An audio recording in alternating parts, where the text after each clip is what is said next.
वज़ीर-ए-आज़म मोहम्मद शहबाज शरीफ आज कतरी अमीर शेख तमीम और वज़ीर-ए-आज़म शेख मोहम्मद बिन अब्दुर्रहमान से अहम मुलाकातें करेंगे। दो तरफ़ा ताल्लुकात और दिफाई तिजारती उमूर पर बातचीत मुतवक्के। वज़ीर-ए-आज़म इफ्तार डिनर में शिरकत करेंगे और कतरी बिजनेसमैन एसोसिएशन के वफ़द से मुलाकात मुतवक्के है।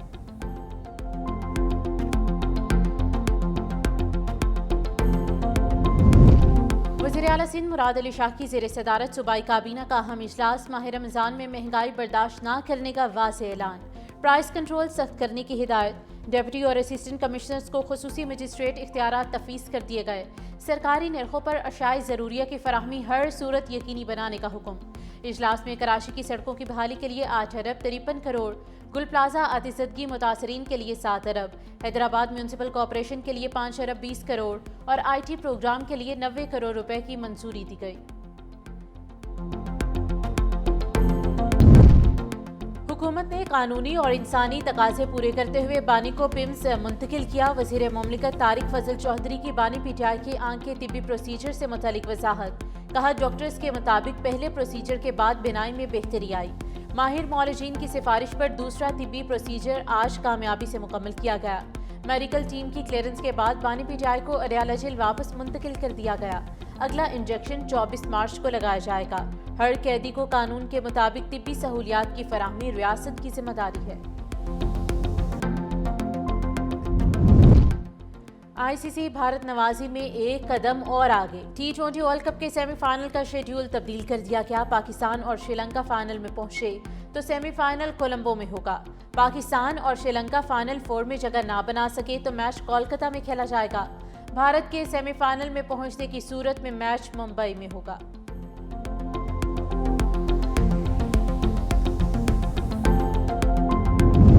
अफगानिस्तान में फजाई कार्रवाई। हुकूमत ने मौक़िफ़ सेनेट में पेश कर दिया। वफाकी वज़ीर पार्लिमानी उमूर तारिक फजल चौधरी ने कहा कि अफगानिस्तान के 3 सूबों पर फजाई हमले किए। खुफिया इत्तलात पर दहशतगर्दों के कैंपों को निशाना बनाया। तरलाई, बनू और बाजोड़ हमलों के ताने बाने अफगानिस्तान से मिलते हैं। पाकिस्तान के अंदर दहशतगर्दी काबुल से हो रही है। इसके बड़े मुसद्दिका सबूत हमारे पास हैं। ये सबूत अफगानिस्तान के सामने भी रखे गए। वहाँ दहशतगर्दों की तरबियत और महफूज पनागाहें हैं। अफगान रजीम से मुतादिद बार दरअंदाजी रोकने की दरख्वास्त की। अफगान रजीम ने कोई मस्बत रद्द-ए-अमल जाहिर नहीं किया। TTP समेत फितल खारिज के खिलाफ कोई कार्रवाई नहीं की। अफगानिस्तान ने TTP को दूसरी सरहद पर मुंतकिल करने के लिए 10 अरब रुपए मांगे। हमारे वज़ीर दिफा ने कहा कि हम तैयार हैं, गारंटी दें पाकिस्तान में मुदाखलत नहीं होगी। अफगान तालिबान रजीम ने गारंटी देने से इनकार कर दिया। अब हम सिर्फ जनाजे नहीं उठाएंगे, भरपूर जवाब भी देंगे। एक एक शहीद के खून का बदला लिया जाएगा। पाकिस्तान अमन चाहता है, मुल्क की सलामती पर समझौता नहीं होगा। दहशतगर्दी के मुकम्मल खात्मे के लिए पुरअज़्म है।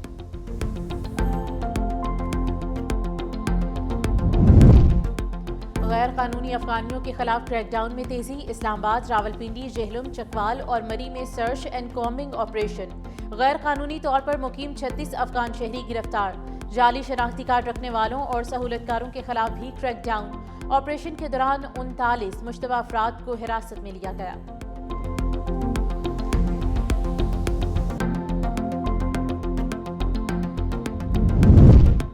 वज़ीर-ए-आज़म शहबाज शरीफ 2 रोज़ा दौरे पर कतर में मौजूद। एयरपोर्ट आमद पर कतर के वज़ीर मुमलिकत डॉक्टर मोहम्मद बिन अब्दुल अजीज़ अल खलीफ़ी और पाकिस्तानी सफ़ीर ने इस्तकबाल किया। दौरे के दौरान वज़ीर-ए-आज़म शहबाज शरीफ अमीर कतर से मुलाकात करेंगे।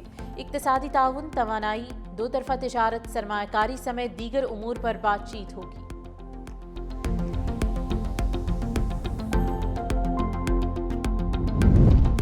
वफाकी वज़ीर दाखिला मोहसिन नकवी इटली पहुँच गए। इटली, यूनान और स्पेन के वज़राए दाखिला से मुलाकात करेंगे। पंजाब पुलिस ऑफिसर वज़राए दाखिला को पंजाब गवर्नमेंट के पुलिस खिदमत मरकज़ ग्लोबल के बारे में ब्रीफिंग देंगे, जिसकी यूरोप भर में पजीराई हो रही है। मुलाकात में दीगर अहम उमूर पर भी तफसीली तबादला ख्याल किया जाएगा।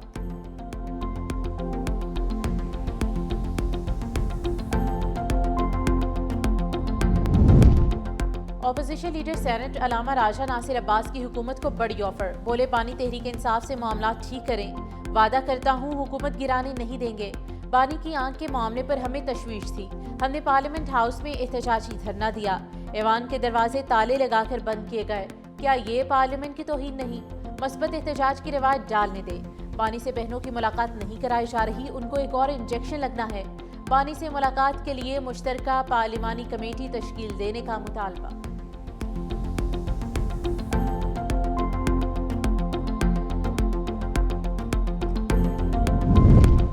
رانا ثناء اللہ کا علامہ راشا ناصر عباس کو جواب، کہا ریالہ جیل میں قید ایک شخص ضد پر اڑا ہے، سیاستدان میثاق جمہوریت کے لیے اکٹھے ہوئے تھے، یہ شخص سامنے آ گیا۔ اس شخص نے کہا کہ میں کسی کو نہیں چھوڑوں گا، ان کے رویے تو دیکھیں۔ پارلیمنٹ کی طرف بڑھنے کی کوششیں کی گئی۔ بانی پی ٹی آئی کا معاملہ عدالت میں ہے، کہا گیا پارلیمنٹ کے سامنے احتجاج کیوں نہیں ہونے دیا گیا۔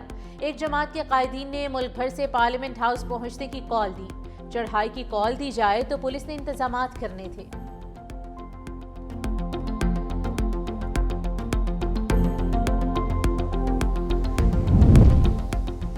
وزیر سندھ شرجیل انعام میمن نے وفاقی حکومت سے پھر جواب طلب کر لیا، کہا وفاقی وزراء سوچی سمجھی مہم کے تحت سندھ حکومت کے خلاف سازشوں میں مصروف ہیں۔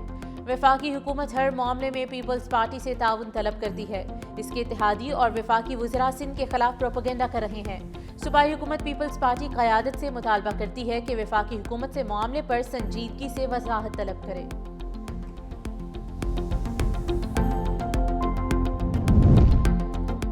پاکستان اسٹاک ایکسچینج میں منفی رجحان، انڈیکس میں 3500 سے زائد پوائنٹس کی کمی، ریکارڈ 100 انڈیکس 1,64,000 پوائنٹس کی سطح پر ٹریڈ۔ 23 جنوری سے 100 انڈیکس نے 23 نفسیاتی حدیں کھو دیں۔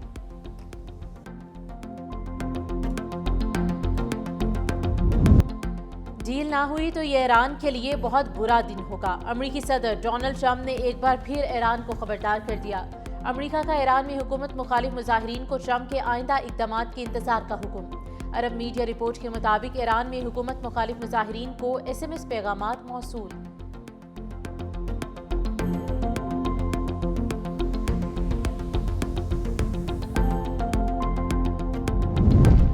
ایران پر حملے کی دھمکیاں، امریکہ کو اتحادیوں کا ساتھ چھوڑنے کا خدشہ، چیئرمین جوائنٹ چیفز آف امریکی صدر ڈونلڈ ٹرمپ کو خبردار کر دیا، کہا اتحادی ساتھ نہیں دیں گے۔ امریکی فوج کو اسلحے کی کمی کا بھی سامنا ہو سکتا ہے، ایران پر حملہ بڑا چیلنج ثابت ہوگا۔ جنرل ڈنکن نے گزشتہ ہفتے وائٹ ہاؤس میں ڈونلڈ ٹرمپ کی صدارت میں ہونے والی میٹنگ میں بھی اپنے خدشات کا اظہار کیا تھا۔ واشنگٹن کو اسرائیل اور یوکرین کو مسلسل اسلحہ فراہم کرنے کے باعث ہتھیاروں کی کمی کا سامنا ہے۔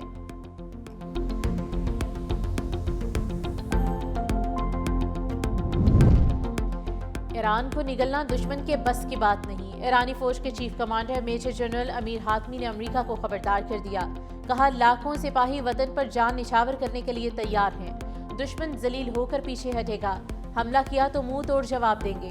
امریکہ طیارہ بردار جہاز تعینات کر کے ہمیں کمزور نہ سمجھے، دشمن کو ایرانی قوم کی استقامت کا اندازہ نہیں۔ ویتنام، افغانستان اور عراق میں امریکی رسوائی تاریخ کا حصہ ہے۔